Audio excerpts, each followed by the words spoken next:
Part two. Part 2. This is January 2nd of 2022. Interesting that the number 20 in Hebrew is the letter Lamed. The number 2 is the letter Bet. So the number, if you're looking in a Hebrew Tanakh and you're looking for the verse number or chapter number 22, it would be spelled Lamed Bet, pronounced lab or love, because the B and the V have the same phonetic. Love. 22. It means heart. Lamed Bet is the word heart. Lamed Bet. Bet is like your inner heart, heart of hearts, deep heart.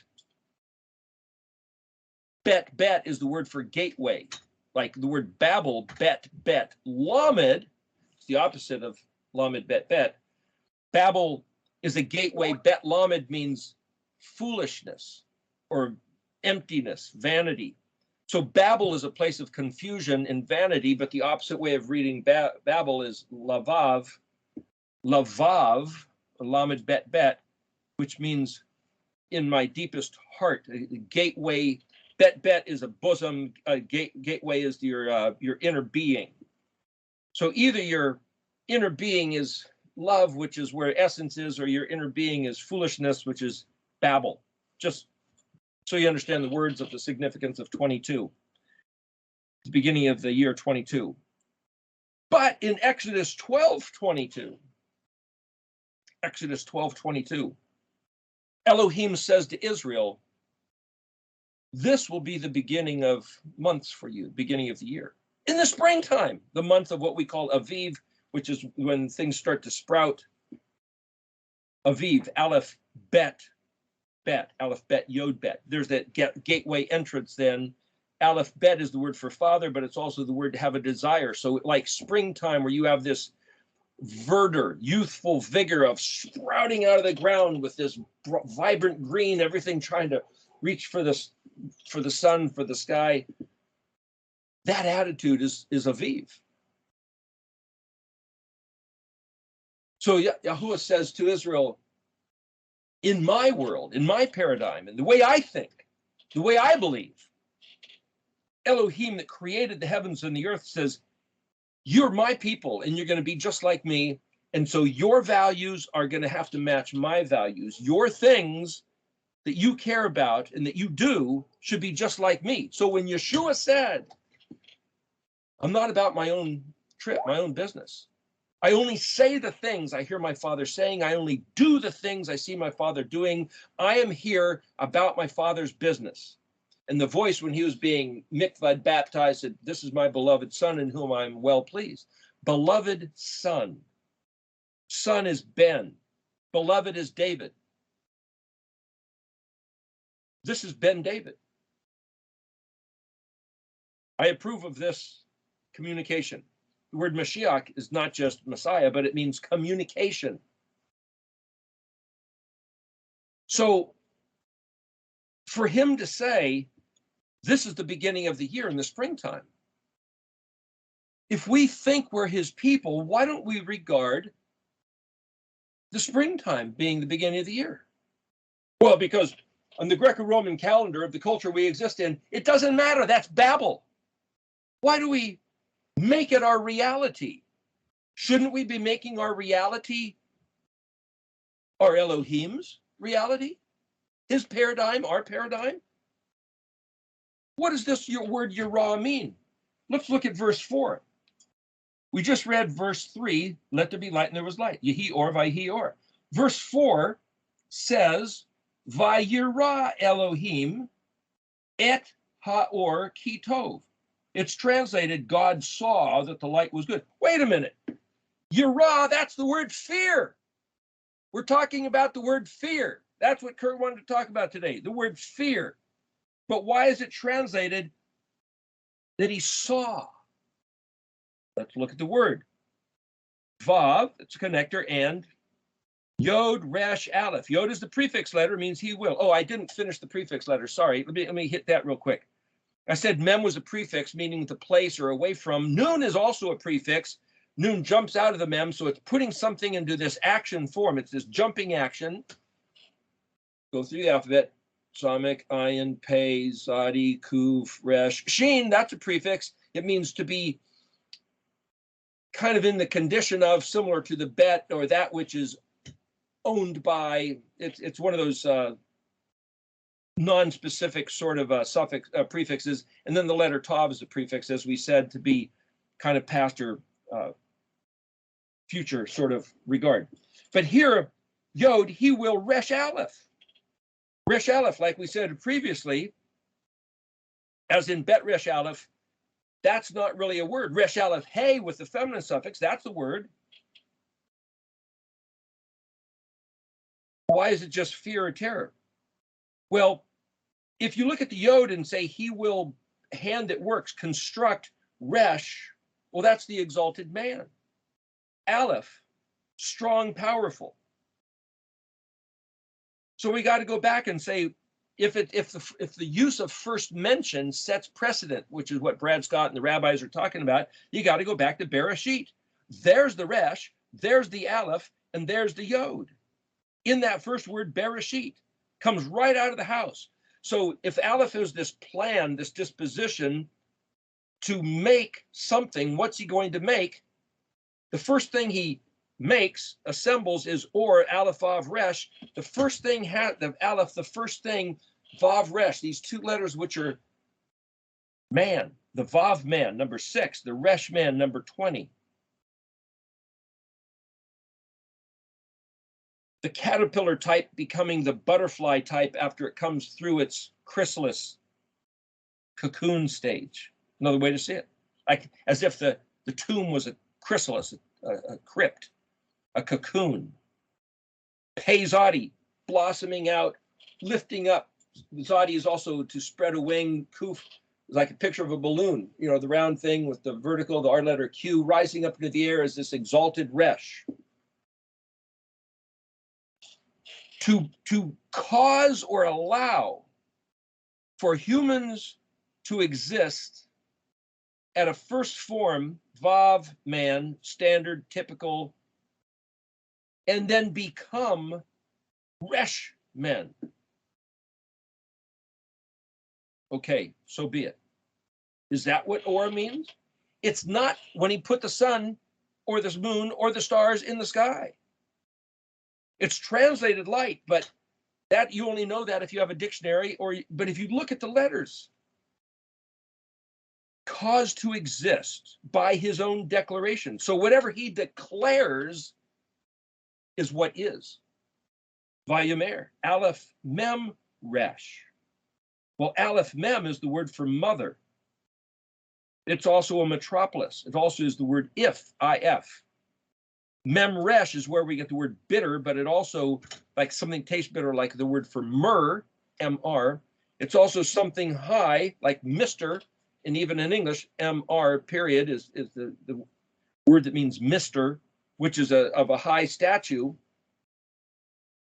Mem Resh has to do with soaring and flying high, being lifted up.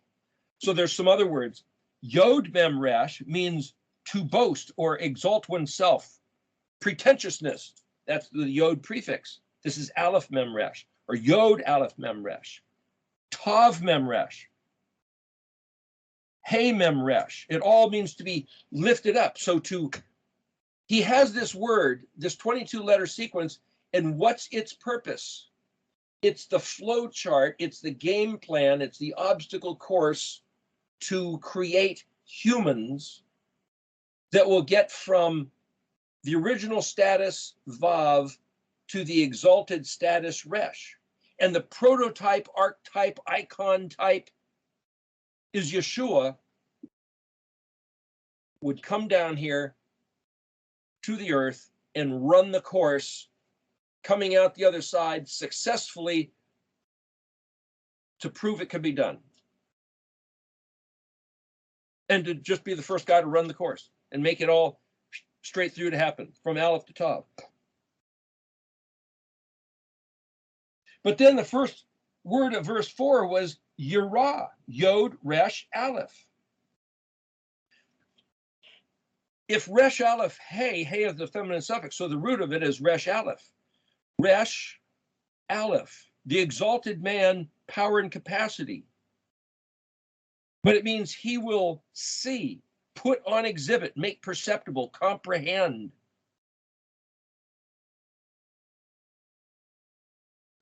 That's mental, logical, reasonable processing. It's physiological, visual, seeing, hearing. So he has to make an object and then make a mind, a consciousness to apprehend and engage the object. That's what he's creating. It's not just about light. It's not just darkness. The devil wrecked everything that he built. It's not just tohu vebohu. He's assembling the universe and how it's going to function and what's going to be the purpose of how it's happening. He gets this idea in his head. He speaks a declaration and it happens. And then there's a way to say he makes the mind of man able to fathom, able to comprehend, able to assimilate, rationalize, and then respond to or deal with that which was made perceptible. That's YAH. Aleph, the plan, is realized as Resh. The plan is for Resh to become an existing reality. There was no humans. There was no Messiah. Now, I know that the Christian doctrine says Jesus always existed. He existed from before the creation of the world. He always was. He always will. He goes all the way back. He's as far back as the Aleph. What is the word begotten? Is only begotten son? What is a son? Bet noon.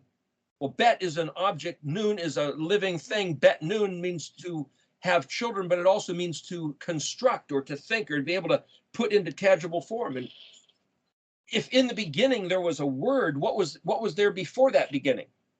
You see, we have these little words and doctrines and statements, but once you start wrapping your mind around them, they kind of explode. They kind of don't make sense. And it's like, well, I'm not saying we should make sense, but I'm saying let's just look at what he gave us. He gave us Aleph, Vav, Resh. He gave us Aleph, Mem, Resh. What does that look like? Well, if Aleph is like this big intent, Mem is a pool, a womb, a laboratory, a place of incubation, a place where things are assembled and put together. The alphabet itself is a Mem. It's all the components. You might say the universe is the Mem, or his heart and mind is the Mem, but the components that go in are the alphabet letters, and out comes the Resh. That's Amer. He declared, he said, he had this intent. He determined, let's say, a location, a Mem, a water, a place. Mem is as a prefix is a place, a laboratory, and all the letters doing whatever they do, engaging each other individually in sequence, whatever, to produce. Noon is what is produced from Mem. Mem isn't by itself. Mem is right in the middle of a continuum. Noon is after Mem. Lamed is this authority before the Mem. So there's a certain authority about the way things are put together in Mem such that they produce. So I'm saying you can read a word as a projection of the alphabetic letter sequence. If the alphabetic letter sequence, Lamed, Mem, Noon, and I'm looking at Aleph, Mem, Resh, I can equate the two. Aleph like the Lamed, Resh like the Noon. Mem is the fixture in the middle. I'm just saying that's another way to look at how the letters work.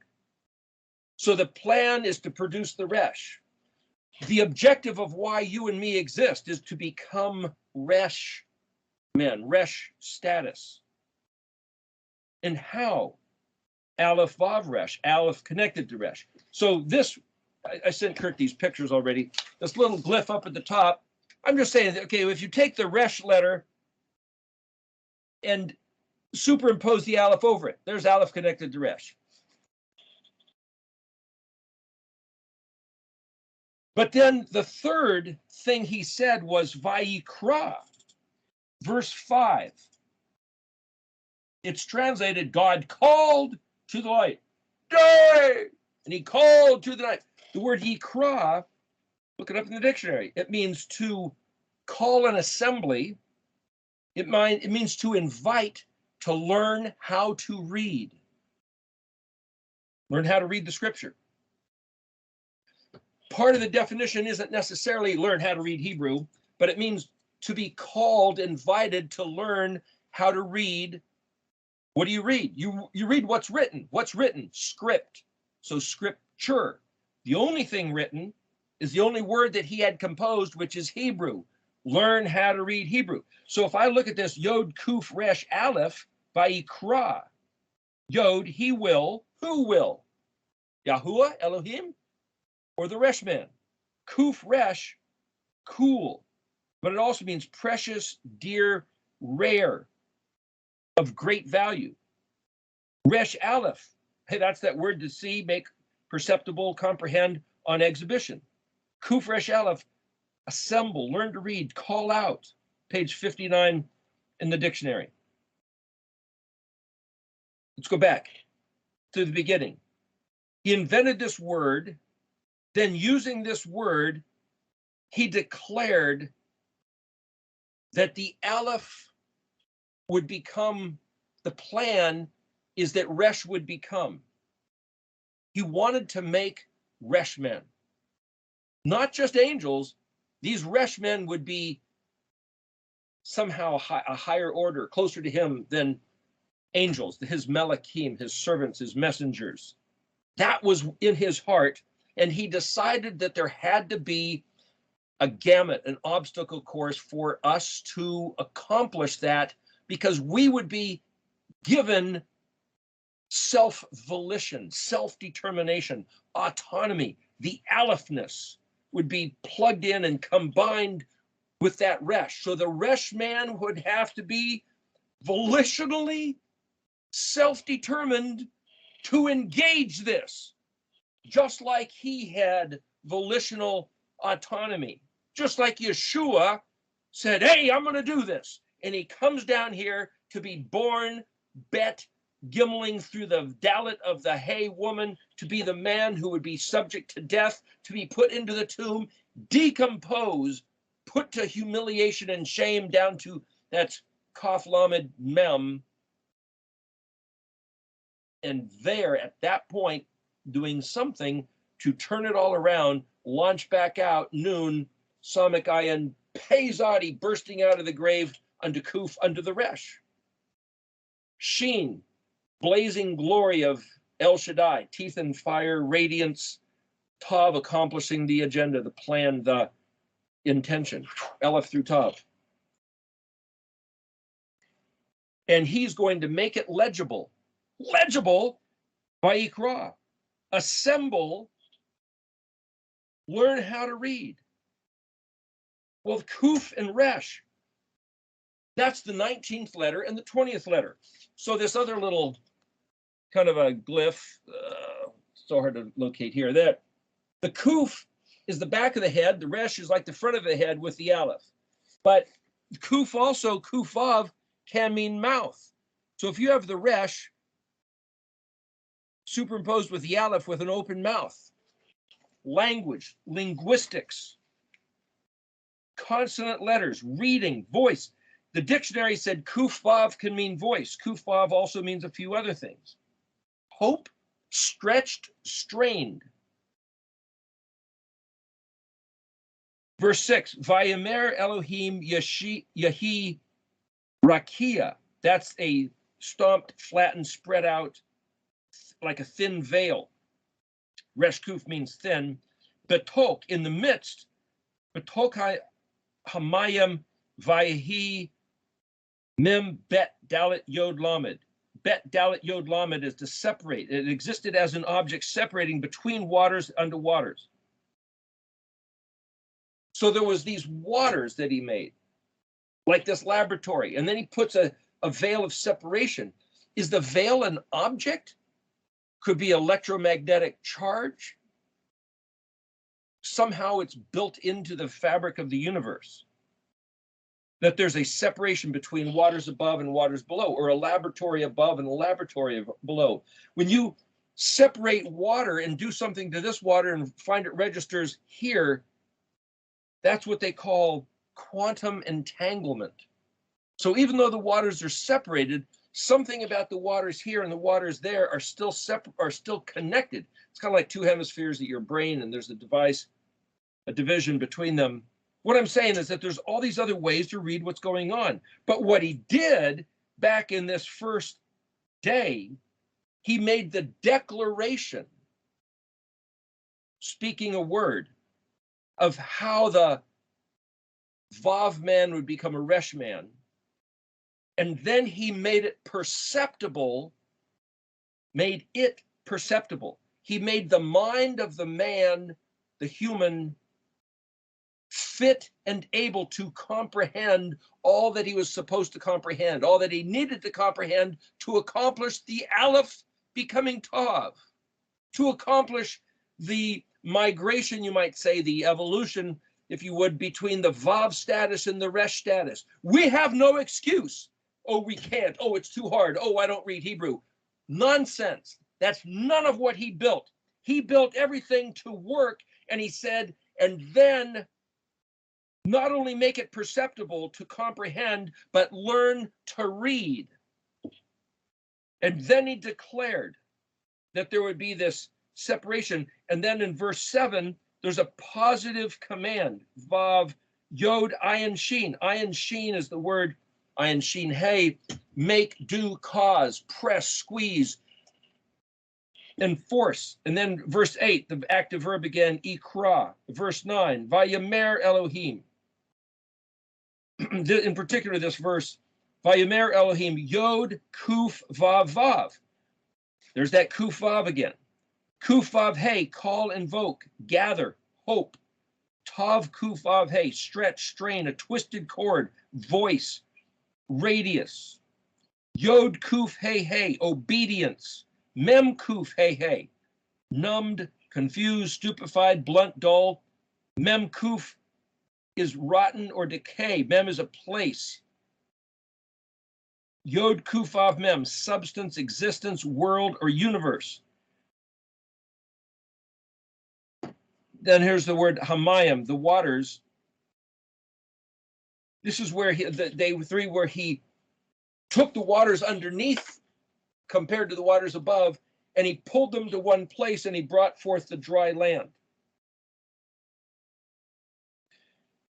We're not going to go into the details of all these words, but what I'm saying is this idea that he gave language to humans.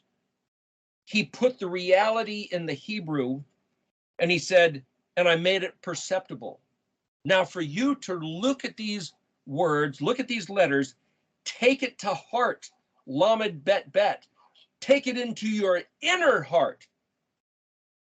Lamed Bet Bet, not just Lamed Bet, but Lavav. Walk in my ways, regard my commands, guard and watch and keep. Shomer, what I tell you to guard and keep, you will become my people like me, of my essence. We can do it. And it's in the language. Regard, the reverence, that's YAH. That's translated fear. Why should we be afraid of him? Yeshua said, yeah, it's scary and painful and terrorizing to see what humans can do, or other wild beasts or various things can do to your physicality. Don't be afraid of that. What do you mean, don't be afraid? We're designed to be afraid. You should be afraid of the one who can throw body and soul into hell, to be consumed in fire. What? Okay, we'd have to go back and decide whether we want to believe that certain doctrine, that certain translation, that certain teaching, whatever that is. But the point is to have a regard of Yahuwah as being this Elohim that built this whole universe just so he could get some humans out of all the potentially. They say that the number of people alive on the planet today equals the number that has already existed. There's about 8 billion. That means, say, put it at say 15, call it 20 billion. There's been maybe 20 billion humans on the face of the earth. They're guessing. How many are going to become his Resh Hebrew people?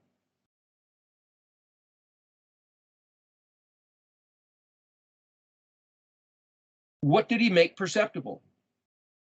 It's all in his words. It's all in his letters. Vayemer, Vayira, Vayikra. First 5 verses. Let me go into something else here, because we're talking about the Resh status. So Daniel 12. I noticed back in 2005 that the chronological development of Daniel 12 matches the alphabet pattern. And verse 12 is where the Resh position lands. I've talked about this in other videos.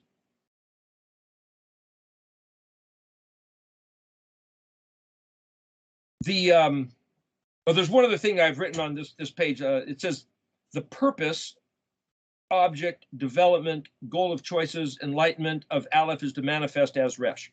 Purpose, that's Aleph. Object is Bet. Development is Gimel. Choices, Dalet, option, choices to choose, adore. So the goal, end goal is the Tav. Enlightenment, Hey, to reveal, is to manifest as Resh. So I'm just saying you could read the first 5 letters there, and it's projecting to this Resh. Just another way to read it.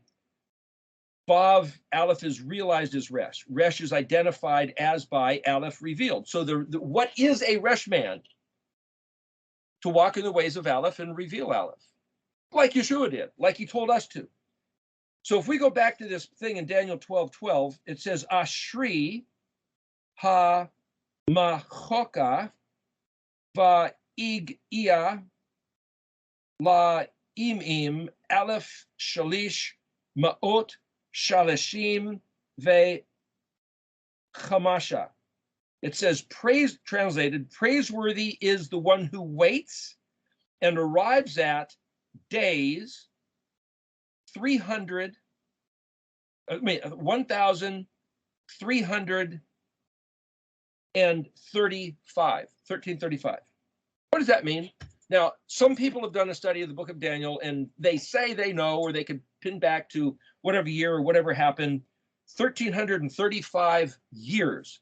Praiseworthy, blessed, Ashri, is the man who waits. Praiseworthy is the man. That validates that this is talking about the Resh status. Ashri, Psalms 1. Ashri, Psalms 119. First verse and the second word. Ashri, Ashri. Praiseworthy, blessed, valid, authentic, walking straight. That's all Ashar. Aleph Shin Resh. Israel, Yod Shin Resh, derivative word. The word het kaf means to wait, expect, or to fish with a hook. If you go fishing, you stick a worm on the hook and you throw it in, you're sitting there waiting. You got to be real still. You just got to wait. That's that word. Mem, prefix, is the one who's doing that. Hey means the. Hey, mem, het kaf, hey. Het kaf, hey. Waiting, expect. It's an attitude. The same attitude you have when you're fishing with a hook is what this is talking about. Then this word vav, and, or then, yod, gimel, yod, ayin. Well, that doesn't, you can't even find that in the dictionary. Gimel ayin, pronounced gaga, like Lady Gaga, longing, yearning. It also means quacking, to moo, bleat, cackle, like animals making a fuss, bleating, wailing, crying. Gimel ayin, shein, just looking at another letter on the suffix, volcanic eruption, shaking, trembling, rampage. Gimel vav ayin means to die or perish. Hey Gimel ayin, I'm saying this is how you have to do the study. Put different prefixes. Hey Gimel ayin, arrival, touched, reached. It also means rhetoric. Yod Gimel ayin, exhausted, weary, tired, spent, the product of labor, acquired property. There's the answer. So what I'm trying to show you is you got to go through all this to say, how in the world does Yod Gimel, Yod ayin mean the one who gets to waiting after 1335 days? The product that you get after you work real hard is that you're exhausted and tired. if you're fortunate enough to catch a fish, after you sit there and waiting with the hook, the worm on a hook, oh, I finally got the fish. That's the Gimel Yod Ayin. The benefit of what you get, oh, hey, changing everything instead of waiting patiently, oh, violent volcanic eruption, longing, yearning. What you get for your longing and yearning is unto, Lamed, is that like or similar? No, that's the letter Kaf. Lamed, Aleph. Well, Aleph is 1,000, but Aleph also means taught, trained, and domesticated. Lamed Pei means of the mouth. It means tasty, spiced. It's the word for turnip or to twist like a vortex, like a tornado. It also then, like a twisting tornado, the word Lamed Pei means embraced or wrapped around. Tasty, spiced, wrapped around, of the mouth. Taught, trained, and domesticated, that's learning his language. That's the word Aleph, simply translated 1,000 or ox. Shin Lamed Shin Shalish, the word for three, also means like a retailer, in between the grower and the buyer, Shalish. Mediate, relay, interposed. That's to translate. That's to teach. Mem Aleph Vav Tav. Oh, Mem Aleph Hey, that's the word 100. Mem Aleph Vav Hey is something desired. It's something signaled or signage. Aleph Vav Tav. Mem is the object. Aleph Vav Tav is a letter of the alphabet. It's an oath. It's a sign or a symbol. Just simply translated, the plural, the Vav Tav is the plural of Mem Aleph Hey, which is 100. Shin Lamed Shin, that's three again. Yod Mem is the plural suffix of Shin Lamed Shin Shalashim. So, oh, that's 30. But Shin Yod Mem is a suffix, like we broke apart Bereshit. This is Shalashim. Shin Yod Mem is a derivative of the word Shem, which is name or place. It means established, to fashion, appointed, name, transform, and assessment. Well, that's a synonym with Eric, as in Erictology, and also with Shin Ayin Resh Sha'ir. And there's a few other words that mean the same thing. Shin Lamed, shal is chained, linked, coupled, inserted. It's also to lower himself, which is a synonym with dalal, and to develop. It's to develop something link by link. Hey, that's like the chronological sequence of the alphabet letters. Alphabet letters, that's the word 100. To interpose or translate the alphabet letters is shalish. I'm reading the words backwards. To be taught, trained, and domesticated is Aleph. There will be days coming, Lamed, Im. Well, those are the days that are waited for. Praiseworthy is the man who longs and waits and breaks through to finally grab hold of being taught, trained, embracing the translation of the letters of the alphabet linked together. And then the word Hamash is where we get the word five. Hamashah is like the Chumash is the 5 books of the Torah. It means belly or womb, which is a synonym with the letter Mem, and it means to arm and equip. Praiseworthy is the man who gets the translation of these letters of the alphabet to be armed and equipped as being birthed out of this incubation to become the Resh status if we will walk in his ways according to the sworn oath.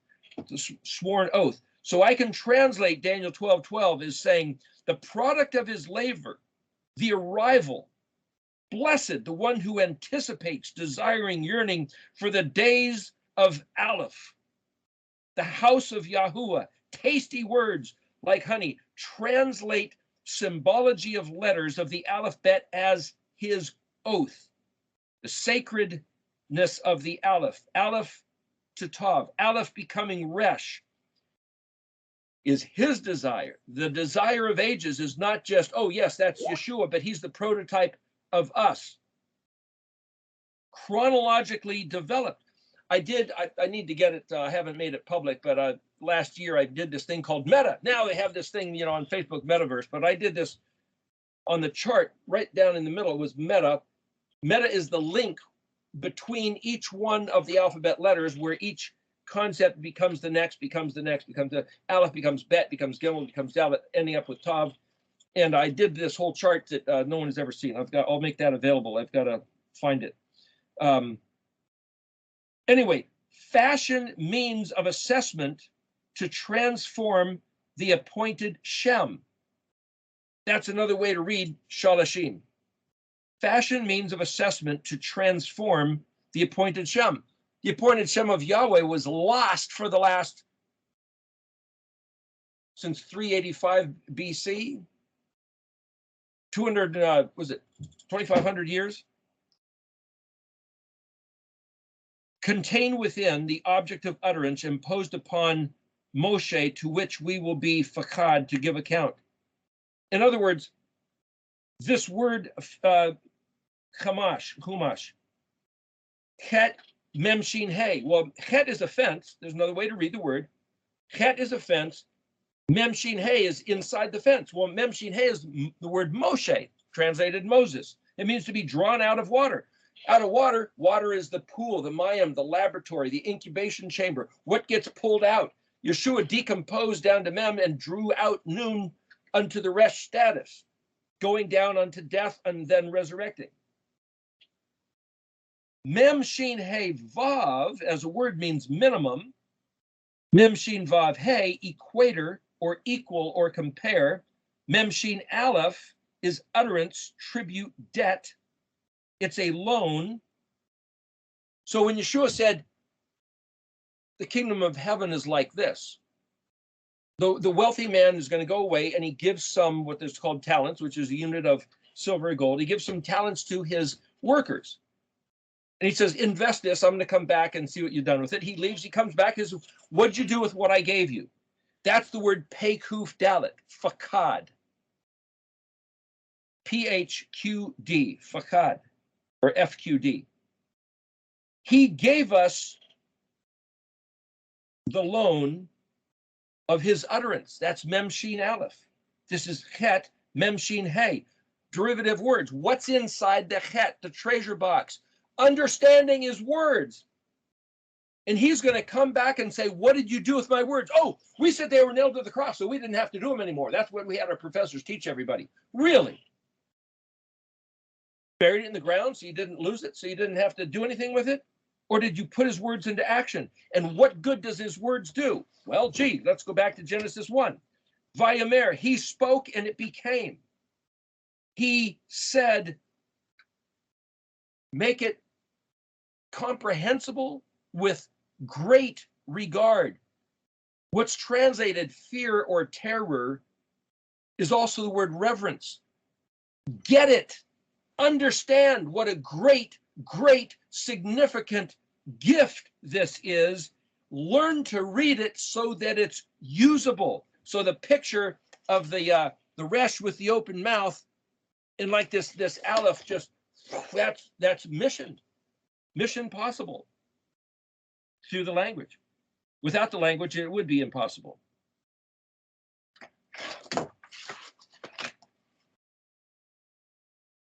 The equator is balancing this side and that side. And Elohim told Israel, he says, you alone, Israel, have I known among all the peoples of the world. I've given you my word. I've given you my covenant. I've given you my identity. I've given you my choice best treasure. That's the word ed, ayin dalet. Ayin dalet yod makes it possessive. The moed, mem vav, ayin dalet. The object, the mem, the object, the place of my, yod suffix, witness and testimony. These moedim are the things that he built to testify of himself. How do we know we believe in the right God? How do we know we have the truth? Because to walk in and comprehend his moedim, Leviticus 23, is the proof, is the testimony. All right, it's all in the words. Now, just real quick, somebody asked me to look at 2 Chronicles 6:14. Kurt, I sent this to you. We should probably talk about that next week. I wrote the whole thing up where Solomon, starting in verse 14, verse Vayomer, Solomon saying, Vayomer Yahweh Elohi Israel, Ein Kamoka, Elohim Beshamayim Vabe'aretz, Shamar HaBrit, Veha Chesed La Obedika, Ha Halakim Lifneka Bakal Levam. He declared this pronouncement. He gave identity. That's the Aleph.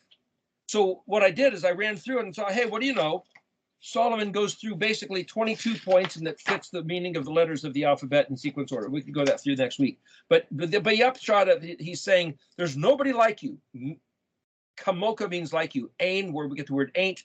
Nobody like you. The other gods, Elohim, in the heavens or on earth. Shomer HaBrit. Shomer is watch, keep, guard.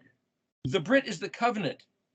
Bet Resh, hey Bet Resh, look that up as a word that means pure, clean, articulated. So he's saying the identity of the Elohim of Israel is simply this. He himself guards as precious, the most precious matter, the covenant, the Memresh that he has with his people, so that when they shomer, like he shomers, that covenant, he can pour out legally a balanced scales mishpat, like this equator, the equilibrium, chesed, tender loving kindness, unto his obedient servant worshipers, the ones who are walking lifneka, unto your face, in your presence. Peinun is form, kind, type, turning, emptiness, removed. Those who free themselves to turn and look, consider, and regard you. It's a synonym with yirah, to fear, but it's simply lifneka, unto your face, with all their heart, beko lavem. He says in Deuteronomy 30, when we turn to walk with him with all our heart and all our soul. Why would we do that? Yirah, reverence, fear. Interesting thing about El Tira, no fear. Do not fear your enemies. Do not even let them see that you're shaken, because if you show them you're shaken, then he says, I'm not going to protect you, and they'll actually whack you. I'm going to let them do to you what I would have done to them. It's like, what the heck? Don't let them see you quake. That's in Joshua, I believe. The point is, the word Aleph Lamed means motion toward. It also means the negation. Don't. So sometimes you'll see it's lo tira, do not fear, and sometimes, most times, it's al tira. So you could read the same phrase, do not fear, as motion toward, that's Aleph Lamed, Tav Yod Resh Aleph, fear and regard of his covenant, the Tav, the letters of the alphabet, perceiving the exhibition of the meanings of the letters of the alphabet. Move towards that. That's translated, do not fear. Regard him who has allowed himself to be perceptible by reading the 22 letters of the alphabet as the sacred covenant that we should watch, keep, and guard with all our heart and all our soul, because the upshot is he will provide chesed unto his obedim, his obedient, worshipful servants who walk in his ways. And one of the final point I was going to make is Yahuwah's response in verse 17, I believe it's chapter 8. Yahuwah is telling Solomon, if, that's Aleph Mem, that's also the word for Amer, which is condition. It's also the word for womb and mother, which is the M, the Mem, the incubation. If you walk, Lifnei, before me, like the walking of David, your father, by doing Ashot, all that I command, Zadi Vav, I have commanded you, my Chok, Het Kuf, and my Mishpat, Mem Shin Peitet, observing, Tav Shin Mem Vav Resh, observing, keeping, and guarding. The promises of this covenant are conditional if we regard his chok, his mishpat, doing righteousness, zadikah. And the word for righteousness also is not just righteousness, but victory, deliverance, and salvation. You know, in verse 14 of 2 Chronicles 7,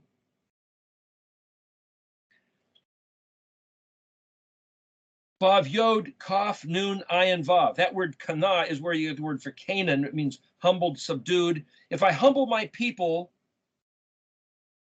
that call on my name, who are called by my name, Nun, Kuf, Resh, Aleph, hyphen, Shin, Mem, Yod. Well, the Nun is the prefix letter meaning engage in the action. Engage in the action of learning to read.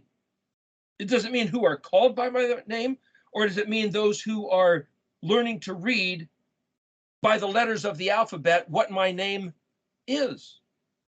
Upon them, raising them up, when they pray, seeking my face and repent, return away from their evil ways, Ani Ashema, I then will hear from the heavens and forgive their sins and heal their land.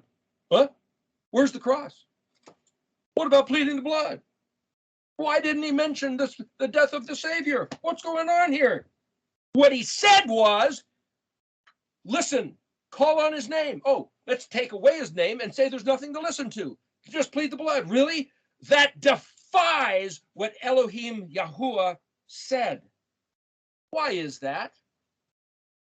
Why do we think we can betray what he said, go against what he said, and still get the benefit of what he said? Oh, because that's what we were taught. Really? Why were we taught that? Look at verse 3 of 2 Chronicles 7. All the house of Israel said these words, Hodu la YAH P2, ki leolam chazdo. They fell on their faces.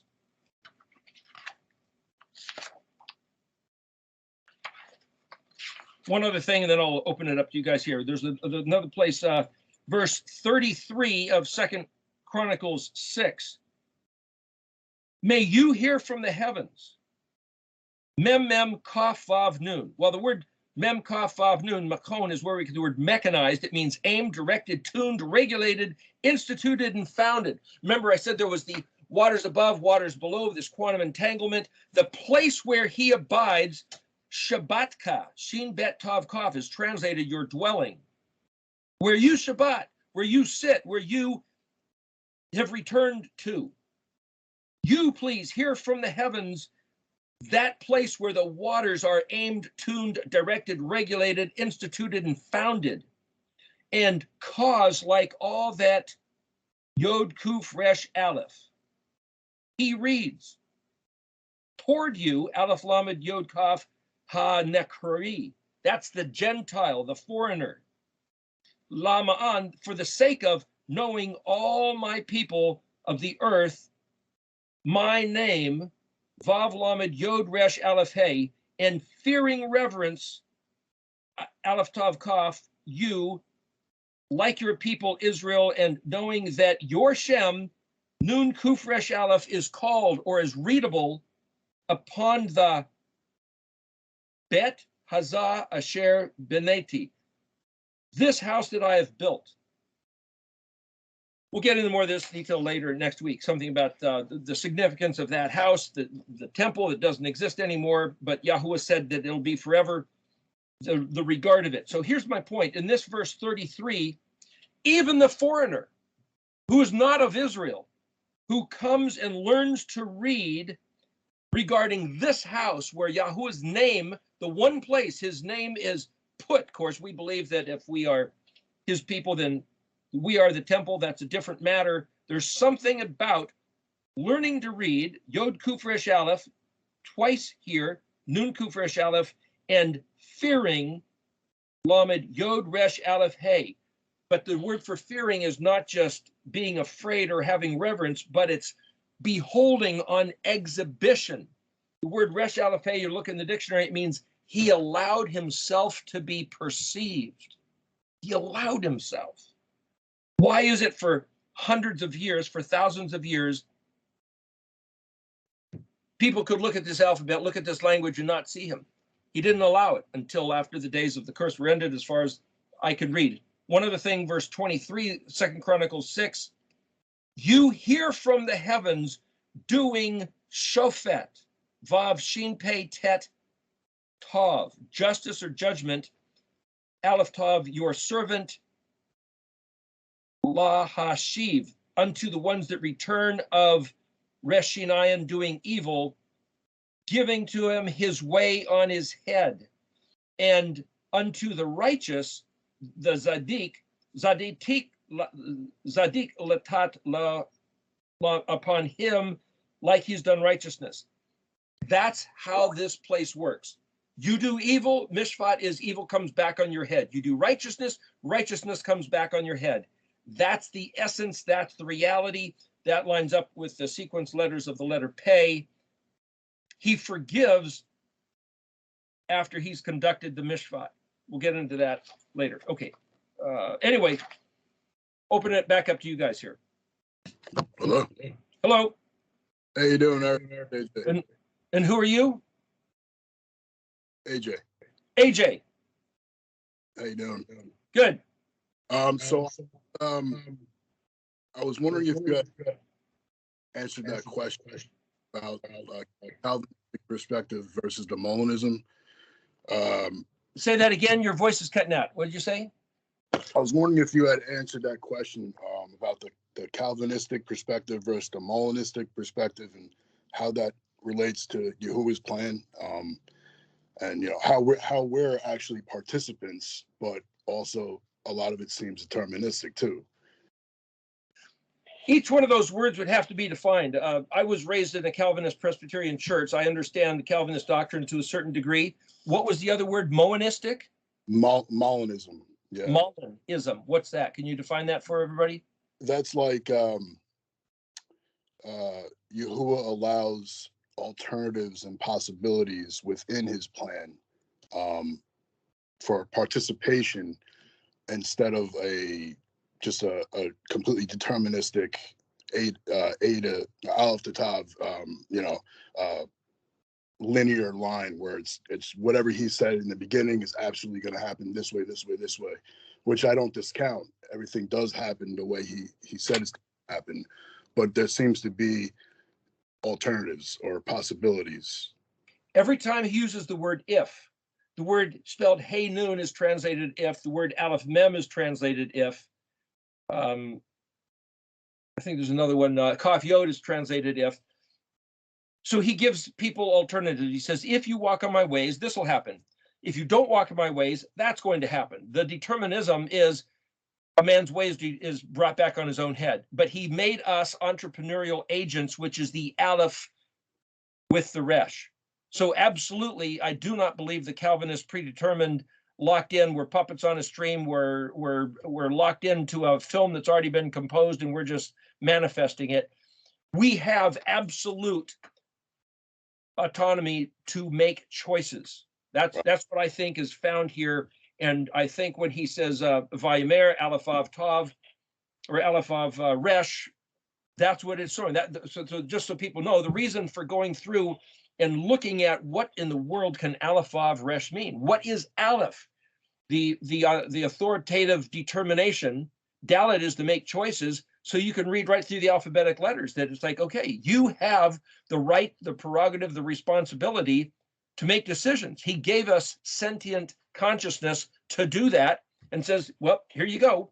What's it going to be? And if you sit there and say, I'm a puppet on a stream, here, make my hands move, will you please? It's like, okay, that's completely forsaking your privilege and opportunity of being a human on the face of the earth. Yeah. All right. So real quick, what would be Hasatan's role in this type of option or possibility?